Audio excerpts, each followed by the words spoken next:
get to see, well, as we go in, if it's going to be on hit or poke. It's going to be on hit because he's running the lethal tempo. Absolutely. Well, here we are into game for our first game of the day between Dusty and Riddle. I do kind of want to go back to your point about Stend, because Stend is an amazing roaming support, especially on this Nautilus. This is kind of the playstyle we expect of him.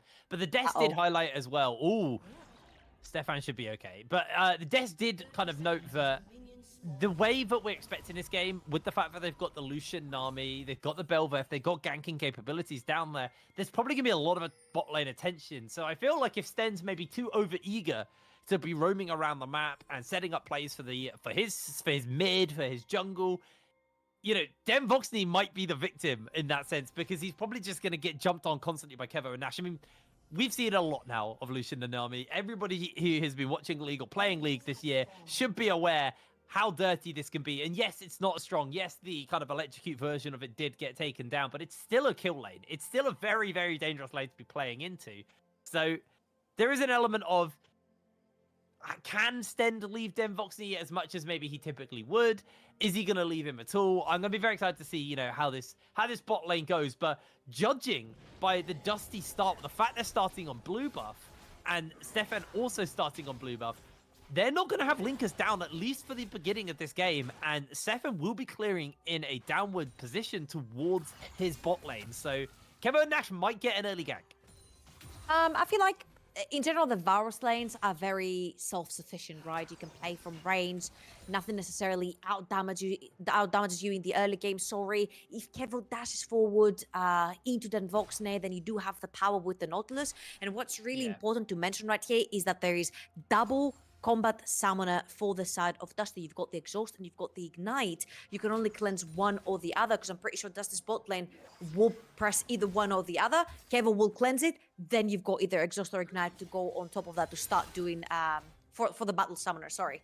So I feel like the bot lane is very self-sufficient. I think where our eyes will be drawn to is most likely the junglers, because oh my freaking god. That was a disgusting amount of damage, and you can see Linkers came bot side, but like, what's he gonna do? He doesn't have an AD carry now.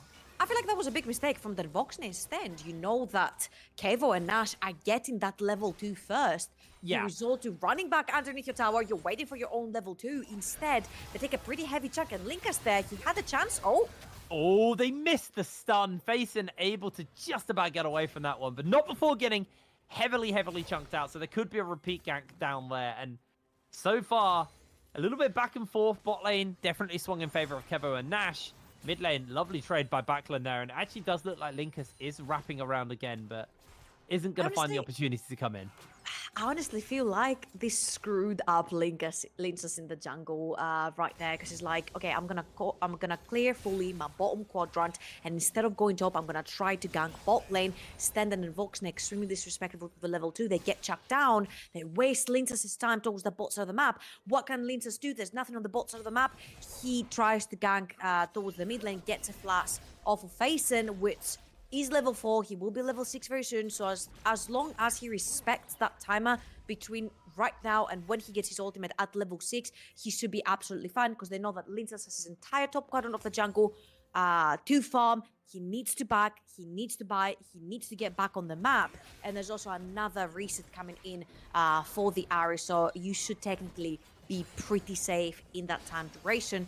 While Stefan has gotten the better end of the stick right there, didn't have to get out of his jungle, had the free reset, managed to fully clear, and is coming back with a pickaxe. So this is kind of like what we're talking about, like the domino effect, because it might have been miscommunication, it might have been a little bit of disrespect from Stend and then Voxney, which in turn has caused Linces a little bit of time in the jungle.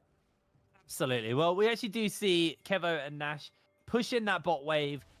They've got themselves a pretty healthy CS lead, but I think that should be somewhat alleviated, because it was a large wave that crashed into the tower. And yeah, with the cannon tanking it, Den Voxney was able to pick up most of that wave. So the lead they did get in CS has been somewhat pulled back. They didn't fast shove the wave in. They crashed 2 waves. Made sure that it was as good of a back for Kevo as possible. Buys the pickaxe. And Nash is going to try and hold the wave. And actually, at the end of this, because Den Voxney is going to try and make sure this wave does crash, Kevo's going to lose some of that farm lead that he did actually build up for himself. This wave is mostly going to be gone, if not all of it, by the time Kevo gets there. And Stend Now that the bot lane has been pushed in their favor, he's opened up and started to move around the map like you were talking about, Trouble. And now he's looking to try and set up a play in the mid lane, but a lovely Scryer's Bloom comes out from Stefan just to spot out Stend on the rotation. He pretends to walk away, and now he is just plodding back over. She's like, just kidding. He's going to fall for it. I mean, Faison's still level 5. If Backland manages to find a way to land the chain, you see that Linces is around. He does have the flash. Are they going to commit? Oh, they got him! 2 flashes burnt! And an easy kill. First blood to Backland.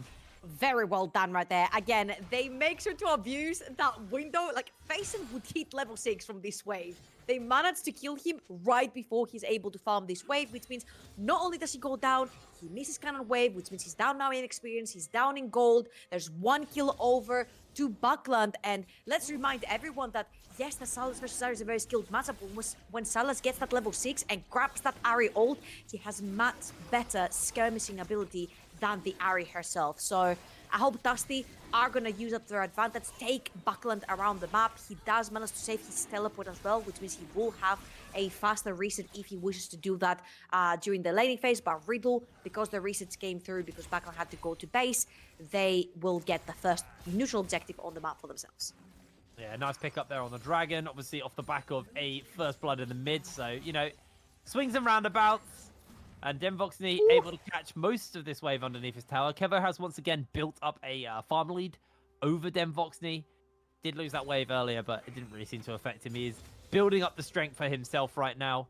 Pickaxe obviously giving him quite a lot of just raw stats. You know, it's not like he's gone towards the Noon Quiver immediately. Didn't quite have the gold, and just coming back with a pickaxe over double longsword means it's a pretty significant advantage over Demvoxney just in the little scraps for the moment. Top lane has been quite quiet.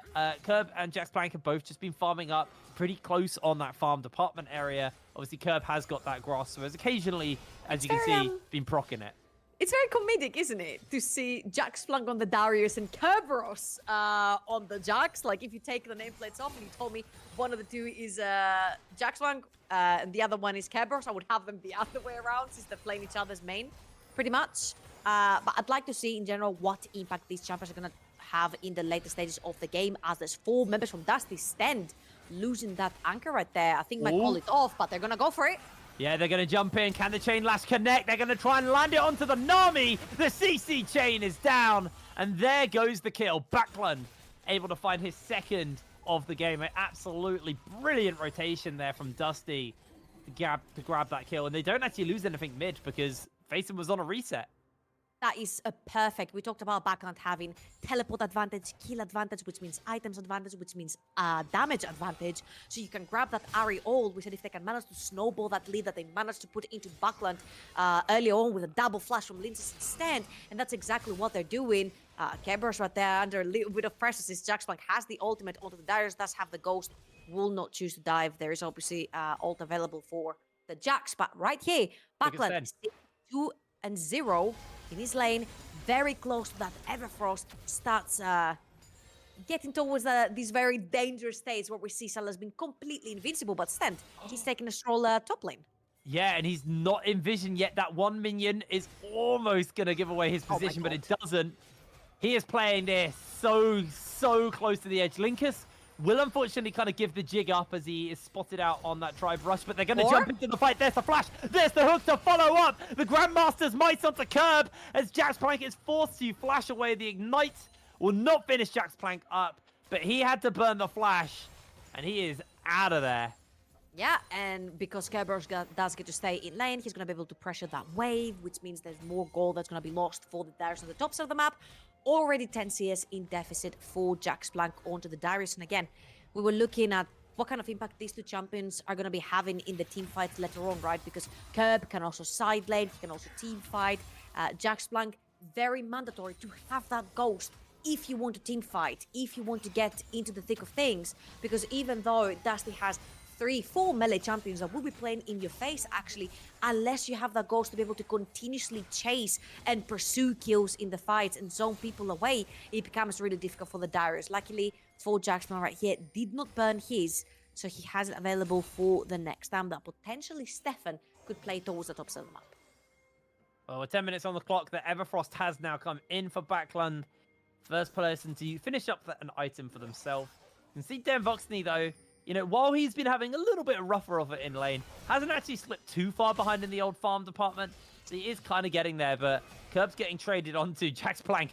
Just eats a grass proc to the face, and this time, Linker's actually going to try and find this gank, but there's the ghost, and now both summoners down for Jax Plank. Curb has a large waist. He doesn't want to commit for the fight. He wants to just grab that. But the Everfrost comes in, and Backline has found Faison for a big chunk. Stefan's making his way forward. Backline about to get that ultimate up and available, able to jump away for the moment as Linkus actually comes in. They look to turn it around. The dunk from Backline to steal that one away and take it. Linkus not going to get into range, unfortunately, as Stefan, but he's going to help Backline just grab this wave and shove it out. Absolutely flawless by Dusty in game one. And again, Dusty are playing around their Fed member. They gave that first kill onto Backland. They've managed to snowball it into 3. Before 10 minutes, he's had that Everfrost. They're using it to perfection. That was a 3 versus 2 from Linces and Backland. And the fact that they managed to burn that ghost onto Jax Plank right before that dragon comes up means that Riddle cannot actually roam the Darius into this fight, because 1, they need to defend that top lane because Kerberos has already taken 2 turret platings on his own, and 2, if Jax Plank doesn't have flash, doesn't have ghost, what is his battle ability? None. Oh. Then Voxney misses it. They're actually going to look to come in with the depth charge. Fason's also there. The tidal wave doesn't quite hit the flash out to safety. They try and find the re-grab with the hook, but that is not going to be enough. 4 members of Riddle pulled into the bot side, and then Voxney is able to survive the ordeals. Linkus is about. Backland also there. Does dodge away on the charm and the orb of deception. Catches them with the slow and steals away the Ari dashes. Linkus is going to try and jump over as quick as possible, as Backland won't be able to find that grab and that tether. Dusty, they're just playing a very, very smart game right now. Really, really good. Just making sure they aren't going to fall victim to the same plays they're making versus Riddle. I mean, for sure. And again, I think Buckland's pressure right here, just his pure presence in the river forced 4 members of Riddle out. Then Voxner was shut down. He didn't have exhaust. He didn't have all. That would be the perfect time for Riddle if they managed to pick onto Den Voxner to go in. But you see that Buckland has gotten the lead, and he's constantly pressing. He's constantly pressuring Faison underneath his tower. He's gotten 1 turret plating. Every time there's a neutral objective up, Buckland walks in, the entirety of Riddle walk out. So you can see what a big menace they have made off of this Sylas, and how aggressively also Buckland is using his lead to try and translate this into a team lead. Now, of course, the Rift Trail is going to be popped towards the top bot side of the map, for Riddle. Kevo is going to be the recipient of a lot of turret platings right here. 3, if I'm not wrong. Yeah. All 3, and difference's gold is not really that massive. He just got 3 turret platings worth of gold, and he's just about 300 gold up the Voxney. Oh, Jax Plank is so low, nowhere to go. And Linkus should be able to get him. He gets a big heal off, but they jump in. Linkus takes him down. Divine Sunderer just hitting a little bit too hard for Jax Plank, as Linkus able to make sure a flashless, ghostless Jax Plank does go down. And this should just be a whole nother chunk of plates over to yoink. To Curb. Nice steal there by Stefan to be able to secure that one, as Curb will grab those last 2 plates. I don't know if he's got enough damage here or a big enough wave to take that last plate. He's got 20 seconds, so it's going to be a little bit too tight, I think. Yeah, and I feel like Dusty have been very clinical right here. They played around mid lane, you know, they know who their playmaker is. It's going to be that Sylas. They give him 1 kill, Backland gets another 2 with the help of his team, you know. I feel like we talked a lot about how good Stefan is at devising plans for different pathing and how he moves around the jungle, but all in all, Stefan is a very Canyon-esque type of jungler, if you will. He plays the farmers, he likes to be the carry later on himself, he likes to devise the perfect pathing for him to get as strong as possible, as fast as possible. But Linces right here is kind of on the same trajectory, but he's been extremely active. 100% kill participation for the Dusty jungler right here, and Linces is on a very similar sort of scaling champion. Viego is kind of the champion that does everything. If you want him to gank in the early, he can gank in the early. If you want him to farm and keep up with more farming junglers like Graves, Nidalee, Bel'Veth, he can do that very easily. If you want him to not fall behind against them, he's pretty good at farming too, but I feel like his impact overall is just he's a very well-rounded jungler at all stages and all different iterations of games and compositions. And I feel Linces right here has managed to stay pretty relevant. Yes, 20 CS behind, but even in levels, 100% kill participation. You've created an absolute monster in the mid lane, in the likes of Buckland, who himself is 25 CS up one level up, and he can single-handedly zone the entirety of Riddle out of a river. So all in all, very good showing right here from the Dusty members. Yeah, they are just playing this very, very smart as a team. Curb will answer out with that turret that went down in the bot lane with a tower in the top lane. Obviously, didn't get that final plate, but Curb has got a lot of dollar in his pocket, actually. Yeah, he has just the 1 assist, but he picked up 4 plates. He's got a farm lead. He is doing very, very good. He's got 1 level over Jax Blank as well, as Stefan actually might get himself caught out here. They find all of the crowd control necessary, and down they go. The tidal wave does hit, and a big chain comes down. Backline's low. Jax Blank finds the shutdown. The flash out from Curb. Nobody is going to be there to pick up the form of the eye. As Sten misses the hook. The blast code to safety. Curb sacrifices his life for the greater good of the team. Can he get away? Linkus provides him with a taxi service away to safety. How did Dusty get Sten out of that?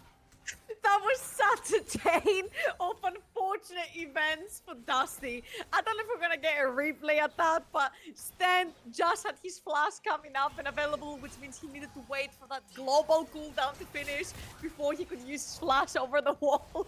And then he completely and utterly ditches his top laner to get out of this. It was actually a pretty funny chain of events, I would have to say. But nevertheless, Dusty overextend. Buckland gets shut down. He gives it away to no one other than the Darius as well, who's extremely dangerous. Again, 4 melee champions playing into a Darius. You have to think that Darius has pretty high value. And again, Stefan right here, he's going to overextend. He knows that the Rift Herald goes down, but Belveth and Rift Herald have a different connection in the game. If you get the Rift Herald, you get to be an absolute menace. But Buckland, he kind of greeted with the Belveth ultimate right there. And he wanted the stack. And as you can see, Stand, look, his Hex Flash is literally charging right now. It transforms into Flash. And you need to wait for the global cooldown to finish before he flashes over the wall. And once he does, I don't know how these anchors miss, man. They miss, they hit, it's whatever. But Kerberos is the one ditched behind. And Lintus is like the highway train, which picks him up at the middle of the night, you know, when he's already missed one. And he gets out scot-free. Oh, they are chasing for more. Good chains do connect. The hook goes wide, though. Unfortunately, so nobody does go down. Dusty almost finding their little turnaround there as actually Stend is going to jump forward. They do find the hook. The death charge comes in, and Curb slides onto the back line. Stefan somehow is able to get away as the damage is coming in from Dem. Voxney, a double kill picked up for backline. Faison's trying to get away, but he won't be able to do so. Curb secures yet another kill and a tower for his team. Dusty just absolutely slam Riddle in the fight, 3-1. And if you're unfamiliar with Dusty, if not they are one of the best fighting teams that we have over in the NLC. Their coordination, their engage, how they're always on the same page. You see Stendy's looking right there in the bush. They all go in at the same time, and because they're so freaking far ahead. I mean, look at the items in Buckland's inventory. He's got the Everfrost and he's got the Shadow Flame, which means you shield anyone with that Airy, they're gonna go down even faster from the damage from Buckland. And also the Frozen Heart being built from the set of Kerberos means that a lot of the damage coming in from the Darius, from the Lucian, loses a lot of value. Of course, the Belveth. Right here, Stefan barely gets away with his life, but a very nice knock-up right there. Because you see, Sten chose the target behind Jaxplank to ult, which means Jaxplank got knocked up as well. Really well done right there. And of course, for Lincas to pick up Darius and pull 2 people back means even more die. Another great anchor coming in from Sten, who's going to pay with his life, but the damage is already done. 3-4-1. They get that mid lane tier 1 as well. Map wide open for Dusty. Yeah, Dusty definitely have a big old level of control on this game. Not so much that it's insurmountable. It's only a 4,000 gold lead. But it is still a pretty strong one. Backline finds himself caught out for the moment. He's going very low. Has to stop watches Stefan tanking shots. Backline's getting chased onto. Faison can't quite finish him up. And somehow Backline's still alive. He's got that Kingslayer almost back up off cooldown. As Stefan is going to look to hunt him down. Can he actually get away from this? They're bringing the teleport in. They're actually bringing more people around. And it looks like that is enough to scare away the members of Riddle, as Stefan has been caught out here by Stend. Stend is going to look to hunt him down. A couple of tower shots in, and the Manta Ray's out. Wait, Lincas? He's doing something in the mid lane. I think he forced the flash from Kevo He literally tried to 1v2. He took 2 ults from Nash and Kevo and the flash from Kevo. Linzas on this Viego so freaking strong. What a dominant performance from the Dusty jungler. And again, you see that the mid-jungle duo from Dusty are doing wonders on the map. But Buckland is absorbing pressure from 2 of the strongest members that Riddle have right now, Stefan and Faison. On the other hand, Linzas is 1v2 in their bot lane. Absolute insanity. You see Kevo overextend right here. He knows that there's 4 members on the top side of the map, but the 5th one was right there. Ult doesn't quite land from Linzas, doesn't have the flash to follow up with it. Kevo is going to dump pretty much an entire calling on Linzas, which will force him back. But again, it's 2 ult and 1 flash. Just zone away 1 Viego. I mean, it was a good flash from Kevo because he probably would have died to that Heartbreaker if he'd waited until after. Oh, and if he had died to that Heartbreaker, Nami would have died as well from the follow-up Lucian. Yeah, that would have been real rough, actually, now you think about it. Actually, Stefan's using the dash is going to get himself caught out momentarily. The chains do connect, the hot to follow as well. Sten's taking way too much damage, though, and down he goes. A kill for Kevo. And remember how we said they're always coordinated. If they want to go, they go. But they're also so coordinated to know that if somebody is way overextended, they don't follow that one up. Yes, Sten hits a pretty great hook, and it was a good chain corruption from Den Voxen as well to hit Stefan. But there were 4 members and a tower, which means that Dusty don't end up following up on this. But that's another kid that goes away. Kerberos just starts 4 people. Yeah, I mean, he's saved the counter-strike. He's going to have to use it now, but the charm's connected onto him, and he's very low. Culling's going to be enough. Curb flashes away. He's low HP. How on earth is Curb alive right now? What the hell? The tower does go down, though. Okay, quick skill check right here from Kerberos, but Buckland is on a flank. But Buckland might be the more wise member of Dusty, I think. He will be the only one to not commit himself in a 1 versus X scenario in this game, because Kerberos walks a little bit too far out. He has a 150 goal shutdown, and Belveth is really good at scaling. You give a few shutdowns over to Stefan, that Belveth can take over the game, because even if Lucian dies, then you're gonna have your secondary AD carry in the legs of Belveth to give all the buffs and heals and speed ups from the Nami. So I think Dusty, yes, they're far ahead, but 3,000 gold is not far ahead enough to the point where you're going to be able to 1vx scenario like Kerberos tried to 1v4 right there. So I think we're going back to taking it a little bit slow, having it be pretty clinical, because 3,000 gold is not a big enough lead that is not able to turn around. Remember when I said, like, you know, the gold lead isn't insurmountable? Yeah, Curb just tried to check that, and it turns out it is actually easy enough for them to find a kill. Curb, he's like, let me see if I can survive 1v4 real quick. Sure, he survived it, but like, man, that came at a heavy cost. Flash down, a lot burnt there, and Riddle have been forced out of the jungle away from the dragon, but as you can see, the pings are going down. There is a very real chance with like the double AD carries that Riddle have right now, but they could do Baron quick. This is so clever, because they're leaving Curb to do the dragon all alone. He has teleport to join the fight if he does break out. So that is very clever from Dusty. Linkus has to flash away. The charm's dodged out. The tidal wave also dodged out as well. On the flank, Stefan will be looking for Den Voxney. Den is going to be able to get away for the moment as Faison chases forwards. Dragon should just about be finished up by Curb now. But why are Dusty walking into Riddle when they haven't got their full team? Backline actually finds the turnaround. Kevo is picked up by Stend. They find all the CC of the Stephanie flashes away, but he is low HP. Linkus able to steal away his form. Jax Plank being hunted down. Hook goes a little bit wide. And Dusty find 2 crucial kills. And Buckland with his best Zika cosplay right here. What an absolutely beast performance by him. He sees 3 members mid, does not give a single F. Uses the chains straight on together. He says, if I take the AD carry down right here, right now, we have chance of taking the Baron. Doesn't just take that AD carry, because the rest of the team follows up, and that's what makes Dusty such a strong contender in the NLC. They're going to run away with 2 kills, including the Belveth and the Lucian and the Baron. And look at these KDAs. 5, 1, and 4. 1 off 100% kill participation for Buckland. That one kill that they gave to him in the very early game resulted in what monstrosity we're looking at right here on our screens, because he will find the chains, and then the entirety of Dusty moves in, they follow up on his engage, and they take down the 280 carries for Riddle. And once these are down, once the threat is absolutely gone, then they can move into the Baron. And look at that flash. It's the ult, but flashes away soon enough to not be completely finished. Walks out, gets Baron, Giga Chad moment.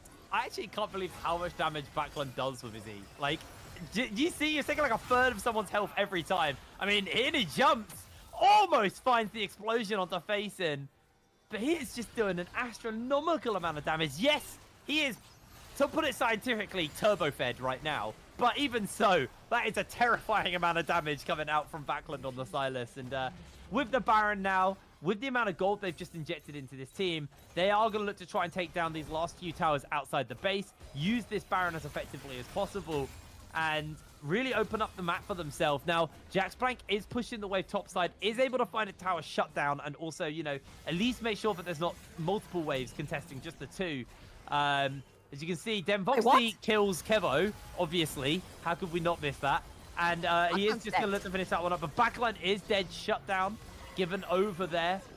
As down he goes. Actually, unfortunately, the shutdown did go to Nash. But in the meanwhile, Demvoxy is able to take down the mid lane tier 3 and leave that inhibitor open.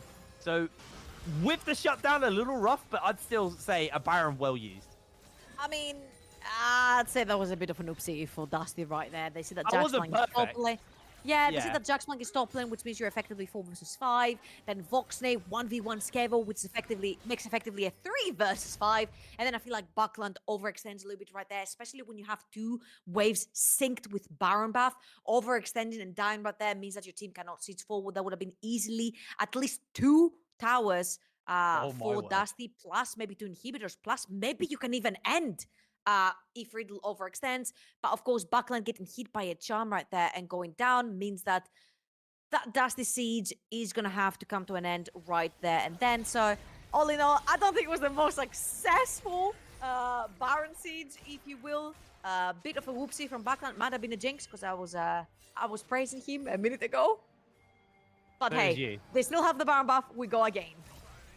Let's see if they can maybe finish up at least this last tower outside the base, and then the map is pretty much in a very, very rough state for the side of Riddle, as they are going to be pushed into their base pretty much at all times. Curb able to take that one down, playing and doing what he does best, as Jaxplank is looking to hunt down these members. Then Foxy throws out the chains. They do get the ghost off as well. Everybody's been caught out by the CC as Linkus has already secured himself a killing spree. Stefan popped down by Curb as well. 2 members down for the side of Riddle. An absolutely clean pick up there from the members of Dusty, but they are actually turning it around somewhat onto Linkus. He goes low. In jumps Backlund. Oh, where did Kevo go? His health bar just evaporates to Backlund. Like I said, turbo fed. He is so scary. Curb's going to take this inhib in the mid lane, and Dusty are going to try and finish up the top lane tower as well, but they haven't quite got the wave to work with yet. So maybe they just back off, but then Voxney and Backlund should finish around, at least to finish up the tower. Not going to do the inhib. You want to know the funny thing? Dusty weren't even looking for inhibitor towers there. They're like, okay, 1 minute timer to our soul. It's going to be an Infernal Soul, which means we'll absolutely one-shot anyone with us, especially Buckland with Sylas. And then suddenly a wild Riddle appears trying to make picks. Little did they freaking know, 5 members of Dusty are there. Not a single one of them had backed yet. Plus Buckland TPing into the fight means that Dusty get away with what they came in initially with the Baron buff for, which was at least 1 inhibitor, which we got in the mid lane inhibitor tower up top. And right now, they're going to be able to reset just in time to go back for that Infernal Soul as well, which means that everything will be hitting harder as if it needed to, especially with how much damage Buckland is able to do right here. Level 16 versus 12 on Kevo. No wonder Kevo disappeared. Yeah, I mean, Kevo's probably bricking it a little bit right now, seeing how strong Backlund is and what he just did to him. Now with Soul, that just got way scarier. Then Voxney as well just kind of improves the poke somewhat as well. In the meanwhile, Backlund dashes away. Then Voxney's down, but it's instantly answered out with 2 quick kills. Another will fall Backlund finds 3. Tidal wave in. He gets himself the triple. They're going to chase for a bit more. Can't quite find the quadra, unfortunately. But Stefan is going to damn well try to survive and maybe find a pick. Unable to do so. Dusty now with Soul. Haven't quite got the wave to be able to finish these towers up. But Curb maybe checking it and seeing if he can DPS it down in time. Can't do so. So they'll return back to the bot lane inhibitor. Pick up the wave, shove it in, and with the death timers, they probably can actually look to just close this out from here, as Backlund is maybe ego-chipping Stefan a little bit here. He's a little bit too low to actually completely go for this fight, as they are going to jump in, lock him down with a stun. Easy pickup, Backlund goes down. Curb, he wanted to jump on the fountain, decides better of it. 30 minutes on the clock, and game 1 goes over to Dusty. It's like, you know what?